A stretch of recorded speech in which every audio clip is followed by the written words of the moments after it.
My in-laws pressured my husband to have me sign a prenup because they believed I was a gold digger. Can you imagine signing a document you think is just boring legal paperwork, only to realize years later it was a carefully laid trap?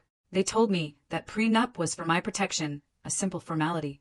Turns out, it became the only thing standing between me and losing half of everything I ever worked for. When the man I loved turned into a stranger fueled by his family's desperate greed.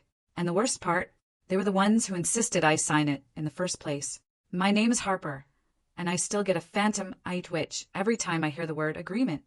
If you'd told me back then, clutching a cheap pen in a fancy office, trying to look like a calm, mature businesswoman, that I was essentially signing the script for the implosion of my marriage, I would have laughed. "Oh, we're not that kind of couple," I'd have said. Yeah, about that. I run a small online store that, thankfully, stopped being small somewhere along the way. But in my head, I'm still that girl packing orders on her bedroom floor, tape stuck to her jeans. When I met my ex, I was deep in that early, fragile phase. My beat-up car prayed for a morning start, my tiny apartment's bathroom never saw heat, and my website barely covered rent and cheap groceries. I worked a front desk job by day and packed boxes by night. My idea of a splurge was name-brand cereal.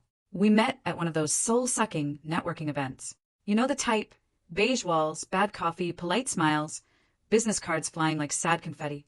I was dissecting the cheese tray, pretending it was fascinating when he walked up. Made a joke about the universal, sad vegetable plate.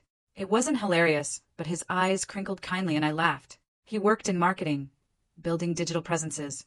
I told him I sold specialty home products online, trying to sound confident, like it wasn't a dream one bad month or a broken laptop could instantly kill.